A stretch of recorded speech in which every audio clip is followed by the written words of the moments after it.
Happy New Year, everybody, from the Dividend Diplomats landing for the first video of 2022 is coming out, everybody. Thank you for your support last year. Hopefully everyone had a nice, safe, happy holiday. We are pumped up to hit the ground running by analyzing a high dividend yield, undervalued dividend stock that may be a stock to buy here in January 2022. Guys, dividend investing isn't going anywhere. And if 2021 showed us anything, it's that dividend growth is back and stronger than ever. Because Bert and I know this could be the best form of passive income. Now, before we get into this video, definitely subscribe to our channel if you haven't already. Smash the bloody heck out of that like button. Turn that thumb blue or black, depending on what device you're on. Check out the coffee mugs from the Diplomats, the Diplomat swag. But we love talking about dividend stocks and helping you on your personal finance investing journey. Bird, this is a fun, high yield dividend stock that has also grown their dividend each year they've been a public company. Yeah, and what's been interesting about dividend investing, especially as we enter 2022 here, is the market is as hot as ever. And finding an undervalued dividend stock is not the easiest, but there's still plenty out there if you do the research and you dig hard enough. What, Lanny? Did the S&P 500 end over 4,800 for 2021? I can't remember the exact amount, but I know it hit it a few times. It got up there, especially after those few dip days at the end of December. It was hitting it, quite a few times during that last week of December, but it actually finished just below 4,800 at 4,766, 0.18. The current S&P 500 also has a price to earnings back at the 30 times earnings mark, hence why it's so hard to find an undervalued dividend stock to buy. Yeah, and it ended up 28.79% for the year. Great. Hey, great for all the people that are index investors that buy the S&P 500 index. I know we were pretty pumped up when we saw those Vanguard dividends pumping through from the result. Check the video that we had recently. We were talking about the ETFs, and check your mutual funds too to see what those year-end capital gain distributions were.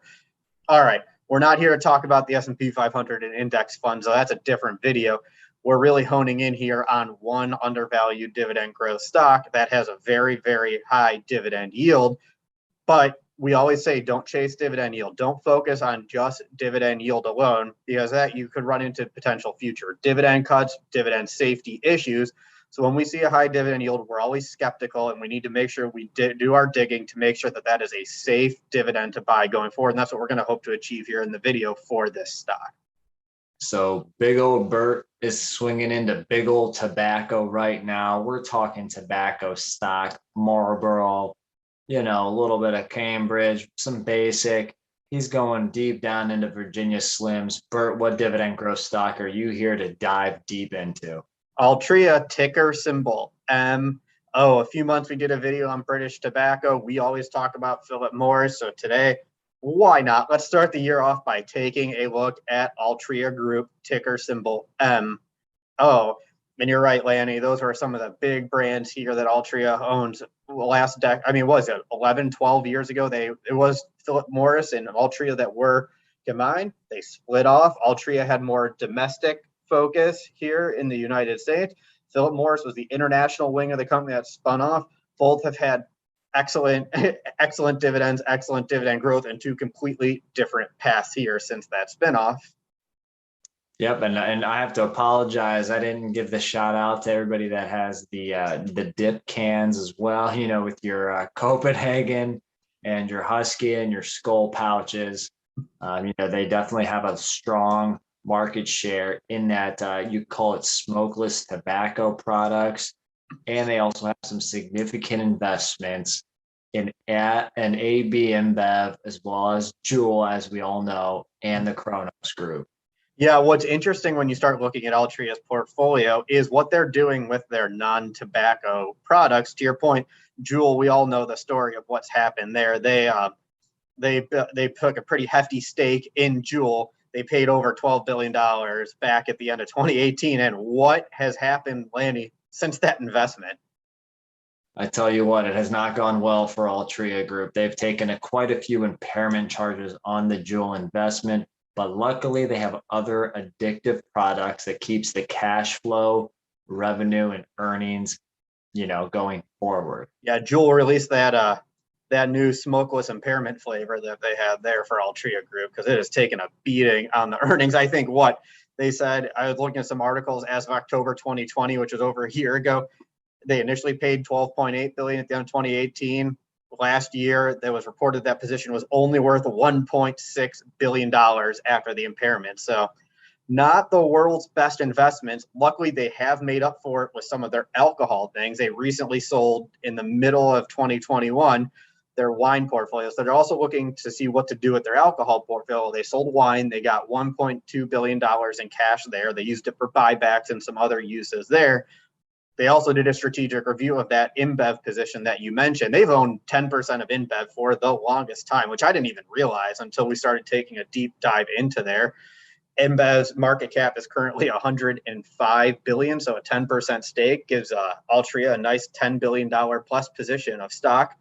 They did a strategic review of this InBev position. What were they going to do? Are they going to sell it like they did the wines? Are they going to keep it? And ultimately, yeah, they decided to keep it. Here, see what's they're going to roll the dice, keep it. They like the cash. They like the dividends that are coming in. It's not the right time to sell. Hold on to it. Watch it grow potentially. Interesting stuff happening in the non-tobacco wing of Altria. I think you just said it right there, right on the head, Bert. I mean, and again, Altria had some great news this past year. It's not all loom and doom with the Juul investment. Obviously, some of the positive signs of keeping the A, B, and Bev investment. But they also had a nice dividend increase, earlier this year at about 4.7%. And those that don't know, InBev, they have a significant product line. I mean, their products are so deep, it's not even funny. You think of the main one like Budweiser. Oh, lady, come on. I'm shocked you didn't lead with Natty Light or some Natty Daddies. I thought you were going there for sure. Not to hear that Bert drinks every morning before he goes to work. That's what's in that coffee mug I was showing earlier. Oh gosh, that's just cool. But again, their beer strength is pretty deep. But again, when you think of Altria, just think of it as a cash cow machine. So, Bert, we're recording this video here on New Year's Day, January 1st. So what did that stock price close as of for Altria to end the year? 47.39, so just below 50. Over their last year, the last 52 weeks, they were up 16% there. So some nice appreciation from Altria, but it did trail the market. As we mentioned earlier, it was just under 30% for the year, so they're trailing the market. Interestingly, it hasn't been the best 5-year run for Altria Group either. Probably has something to do with this Juul investment and some of the cash that they've lost there. Over the last 5 years, they are down 30%. So in the long run, they could potentially be that undervalued tobacco stock. Because if you remember in the 2010s, Lanny, Altria was one of the hottest dividend stocks you could buy. Hot stock, them and Philip Morris, the dynamic duo for your skull print in the back of your jeans. Yep. Or dividend stock portfolio. Now, again, before we dive into Altria, we're going to focus on the Dividend Diplomat stack screening metrics. First, the price to earnings ratio. Second, the payout ratio. Third, that dividend growth rate. And yes, especially for Altria, we're diving into that dividend yield because it is very juicy. So let's jump right in here. First metric, price to earning ratios. We compare it to the S&P 500 to start. Lanny, you mentioned earlier the S&P 500 is back at 30x. So let's see where Altria ends. Price to close 47.39, EPS $4.61. That gives you a PE ratio of 10.28. 10.28. Obviously, this industry is significantly around that level. Just because of the possible lack of future growth in what Altria, or the tobacco industry can do. Not to say it's very similar to a utility stock, but to be very innovative, it is hard, which is why you do see these other investments happening. To get into that second metric, that dividend payout ratio, obviously we love the perfect spot of 40 to 60%. Historically, the tobacco industry is on the higher side. Altria is no different at all in that arena. They pay a quarterly dividend of 90 cents per share per quarter, or $3.60 per year. So when you take that over the expectations of $4.61, they actually have a high payout ratio of 78%. Now, before you say, oh my gosh, that's way above the 60%, you can look at what management says about their payout ratio. They have a target payout ratio internally of 80% of EPS. So currently that 78% is right in line with the target. So management's comfortable with that number. Hey, take it easy, Bert. Yeah, all you haters out there, take it easy, take it easy. It's in line with what management's expectations are. And to your point, Lanny, this high payout ratio sector, not concerned about it here. So Altria Group, 78% payout ratio. Not too bad. Let's move into that third metric, the dividend growth. Their 5-year dividend growth rate is 8.54%. They've increased that dividend every year since the spinoff for 12 years. It is important to note that, as you said, Lanny, their last dividend increase was 4.7%, so well below their 5-year average. Their 3-year average growth rate is also lower than that 5-year. Obviously, dividend growth is slowing a little bit for Altria here. So keep an eye on that. It was much more front loaded in that 5-year, probably something to do with some of these impairment charges and how they're trying to work through the growth of growing that earnings going forward. Yeah, I agree. Again, consistent dividend growth. They had a pretty good growth rate in that 2020 period at 4.7%. 2022, I'm already predicting maybe somewhere around 2 to 3%, maybe 2.5% increase, which would be about a 2 cent per share per quarter. Obviously, we'll have to see come, fall this year.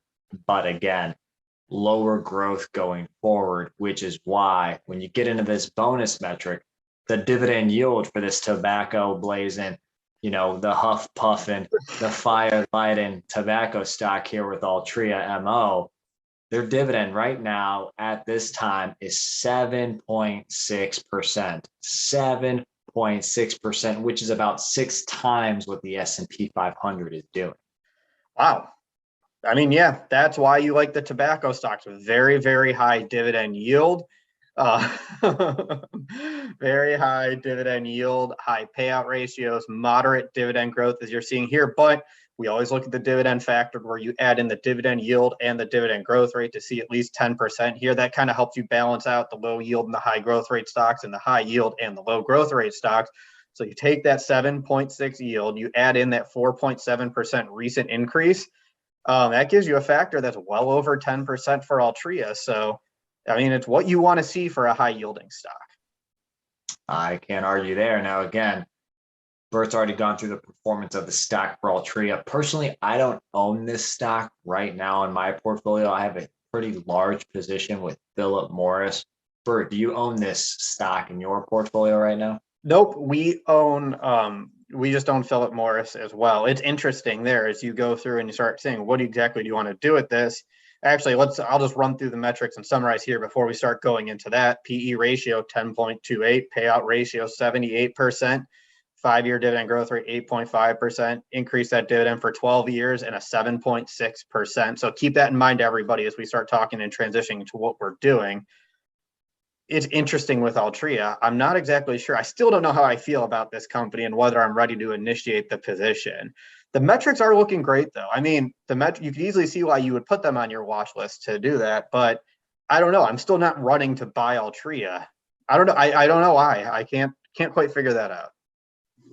Well, I'll keep my eye on them. I'm not going to have them on my watch list because of how large a Philip Morris I have. But the metrics aren't bad.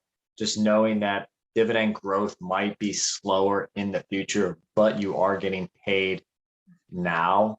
Mm-hmm. So something to think of. Maybe the answer, at least for me, is to wait until the end of January when they release their next earning results so you can get another look into what's going on with Altria Group. I think that will give to your point, what exactly is going to happen with future earnings, the potential future dividend impact. How did they finish the year, and were the 12 months better than the previous year? Who knows? Was there another impairment for Juul that's going to sap earnings for a little bit too? Not much left to take. That's true. The other key piece here is The one thing I do like about them is they pay a dividend in January. So I'm always looking for the non-third end of the quarter month. So many companies pay a dividend here in the final month of the quarter. So it's always nice to see potential investments that are in the first and second month to help you balance that cash flow, especially once you hit financial freedom. Their last ex-dividend date was at the end of December for that January dividend. So you missed this upcoming January dividend. Got plenty of time to capture that April dividend there, as the ex-dividend date will be at some point in March. There you have it, guys. Bert is going to keep his eyes peeled on the next, earnings release, so we can really say, okay, are they on pace at least to do what we expect them to do? Again, it's a great dividend stock to consider for your stock portfolio. Guys, if you haven't already, definitely subscribe to the channel. Give the video a thumbs up. Let us know in the comments if you own Altria, Philip Morris, British Tobacco. There's a ton of tobacco stock investors out there. What other stocks are you buying into this month of January 2022 to ring in this new year? Happy investing, everybody. Let's keep pushing. Let's get closer to financial freedom each and every day. Keep looking up stocks to buy, keep investing, keep taking that cash off the sideline and putting it to work. That was Bert the Hurt, and this is Lanny from the Dividend Diplomats. Over and out.